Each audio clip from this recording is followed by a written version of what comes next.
So it's the claim of other investigators outside the Egyptologists, because they're very traditional. They have a vested interest to keep, is that Sphinx is 15,000 years old, and it goes back to the age of Leo, and that's the head of a lion that's looking at the constellation of Leo as it rises off the east, because it's exactly onto the cardinal east. And the body is so ancient, and it's been worn down since it was carved with the soft sandstone, that it's obvious that it's been worn from rain. And it's in a desert. So they did a very conservative approach, and I thought it was inconsiderate. The top mat of the truncated pyramid served as a plan for mapping the zodiac, is supported by zodiacal maps of the early astrologers. Even Kepler and Galileo were making a chart for someone's horoscope using the square chart.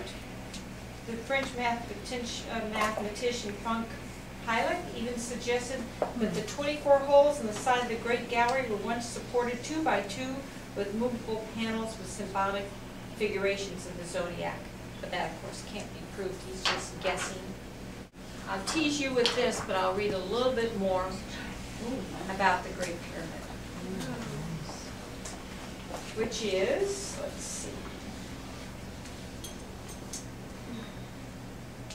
Scansini, that's the mathematician I talked about from MIT, has been able to show that from the earliest dynasties in the 3rd millennium BC, the Egyptians could measure latitude to within a few hundred feet and do almost as well with longitude, a feat which was not repeated on this planet until the 18th century.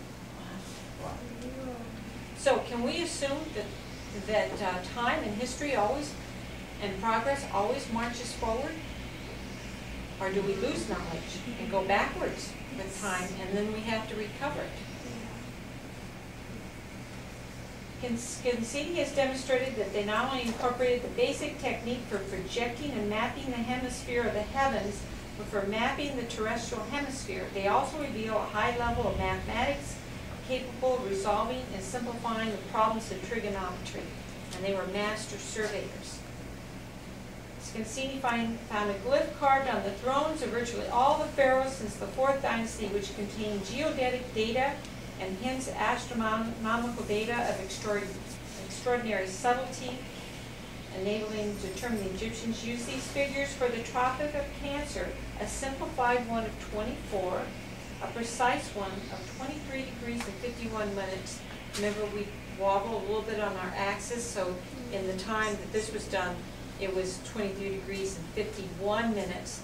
We're now at 23 degrees and 26 minutes. All right? One for 24 degrees and 6 minutes required for observing the sun's shadow at the summer solstice. And they were sophisticated enough that they placed their observatory near Serene on the island of Elephantine, 15 minutes, or half a diameter of the sun, north of the actual tropic, because they understood that it was not the center of the sun, but its outer rim, which had to be observed. So they made the observatory 15 minutes off from exact, because they were trying to measure the rim of the sun.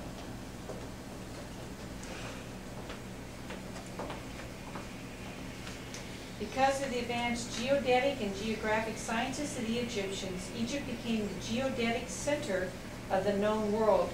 Are you familiar with the word Omphalos, the navel of the world? Well, in the ancient world, then Cairo and the Great Pyramid was considered the Omphalos of the world. They measured time, they measured longitude and latitude from the Great Pyramid during the old time. Other countries located their shrines and capital cities in terms of the Egyptian meridian 0, which was the Great Pyramid, including such capitals as Nimrod, Sardis, Susa, Persepolis, and apparently even the Chinese capital city of Anyang. Of all these localities were set and oriented on the basis of the most exact sightings. The same applies to the centers of worship of the Jews, the Greeks, and the Arabs. And even the oracle centers of Greece, of Delphi, Daonia, were also geodetic markers during that time.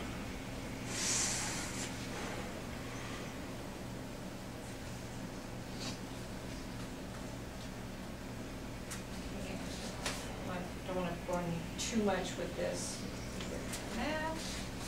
And one more. The Pyramid of Cheops, which is also the other name for the Great Pyramid, was intended to represent a geographic rendition of the Northern Hemisphere. And Agathorides, a Greek, reported the length of one side of the base of the pyramid corresponded to 1/8 of a minute of a degree, and basically the entire perimeter represented the equator. So they knew all of it. The base of the pyramid to indicate a value of degree of the equator, considering the Earth to be a true circle, and a degree of latitude to be equal to a degree of longitude. So our idea of a foot, the Greeks tried to represent the Egyptian foot, and they got it off by a couple of decimal points.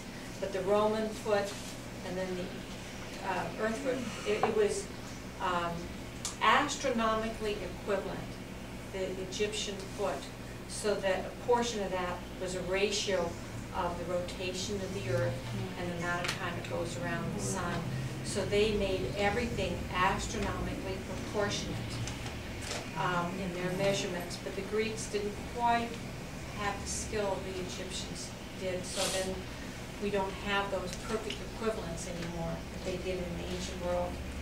It reveals that the Egyptian cubic, or foot, there were 86,400 seconds in a day of 24 hours, or the time it takes the Earth to revolve on its axis. So the distance traveled by the Earth at the equator in 1 second is exactly 1,000 of Jomard's cubics, which is the Egyptian cubic. How could the ancient observers have established this fact? To compute the solar circumference of the Earth, the ancients used the sun and the shadows cast by obelisks. To compute the equatorial circumference, they observed the passage of stars across fixed points such as obelisks. For the polar circumference, they needed merely to measure the distance between two obelisks a few miles apart and the difference in the height of the shadows of the obelisks. So they knew longitude and latitude.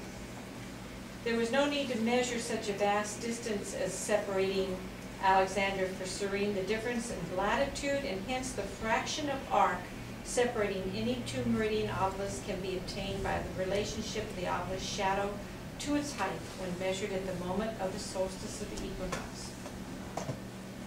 So, now this is the lead-in for the sacred astronomy for tomorrow, and this is your teaser. Yes. Is there a South American equivalent for the south of the equator? Yes. And where is that? I can't give you exactly. Down in Mexico, they have the Pyramid of the Sun, the Pyramid of the Moon, and then those were the Mayans, but the Incas.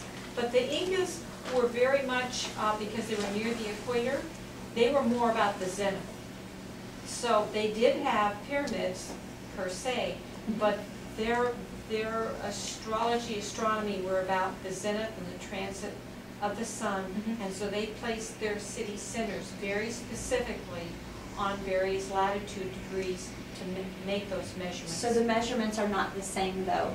No, between but they the are, two, but they are based on the stars. Okay. Yeah, they have an astronomical calendar, and they pay particular attention to the Milky Way and the dark shadows in the Milky Way. So there was the baby llama and the mother llama, and those are dark holes inside the Milky Way. And so they have whole myths and stories that they would recreate on Earth to represent